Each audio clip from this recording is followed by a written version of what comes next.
ڕاستەخۆ لە ڕانیەوە لەگەڵمان ئارەسڵاو لێبێت زانیارەکان لای تۆ چین سەبارەت بە ئامانجی سەردانەکەی ئەمیری کۆمەڵ؟ بەڵێ سڵاو مامۆستا سالار لە تۆ لە بینەرانی کەناڵی ئاسمانی پێیان پێش ئەوەی بچمە سەر ناوەڕۆکی دەستپێکی سەردانەکەی مامۆستا بۆ ئیدارەی ڕاپەڕین ئێستا بەڕێز ئەمیری کۆمەڵی ئیسلامی سەردانی مەڵبەندی بزوتنەوەی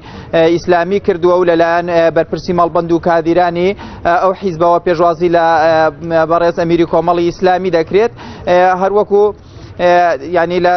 جەنابیش لە تێکستەکەدا ئاماژەت پێدامە لە دەستپێکی ئەو گەڕی سەردانانەیە کە بەڕێز مامۆستا عەلی باپیر بۆ ناوچە جیاوازەکانی هەرێمی کوردستان دەستی پێکردووە. ئەمڕۆژ مامۆستا عەلی باپیر گەیشتە ئیدارەی ڕاپەڕین و لە سەعات 9 سەر لە بەیانیەوە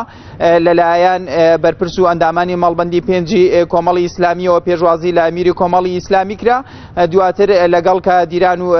چەندین کەسایەتی ئەو سنوورە لە دیوانی مەڵبەندی پێنج گفتوگۆ کراوە باسوخوازەکانی پەیوەست بە عێراق و دوایین گۆڕانکاریە سیاسیەکان قسەی لەسەر کرا. دواتر جەنابی ئەمیری کۆمەڵی ئیسلامی سەردانی مەڵبەندی حەوتی یەکگرتووی ئیسلامی کردو لەلایەن بەرپرسی مەڵبەند و کادیرانی یەکگرتووشەوە پێشوازی کرا و مامۆستا عەلی باپیر لە ناوەڕۆکی قسەکانیدا تەکیدی لە پەیوەندی هێز و لایەنە ئیسلامیەکان کردەوە و دڵخۆشی خۆشی نیشاندا بۆ بەرەو پێشچوون و لێک نزیک بوونەوەی کە لایەنە ئیسلامیەکان لە ئێستادا هەنگاوی گرنگ دەبینین. دواتر چەندین کەسایەتی لە سنوورەکە بەسەر کردەوە و دەبینن ئێستاش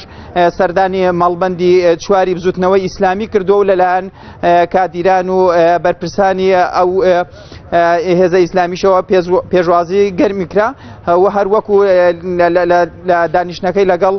برایانی یەکگرتوودا ئاماژەی بۆ کرد و بڕیارە لێرەش جارێکی تر جەخت لە بەهێزی ئەو پەیوەندیە بکاتەوە کە هێزە ئیسلامیەکان لە ئێستادا هەنگاوی بۆ دەنێن و هەموو لایەنەکانی تریش بە خۆشحاڵیەوە پێشوازیان لە ئەمیری کۆمەڵی ئیسلامی کرد و دەستخۆشیان لێکرد بە و هەنگاوانەی کە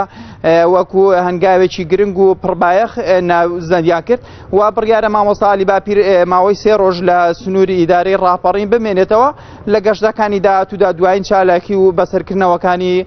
جەنابی ئەمیری کۆمەڵی ئیسلامی بۆ ئێوە بۆ بینەران دەگوازینەوە. بەڵێ زۆر سوپاس بۆ پەیامنێرمان ئاراز رەسوڵ لە ڕانیەوە لەگەڵم بووی. سوپاس بۆ زانیاریەکانت.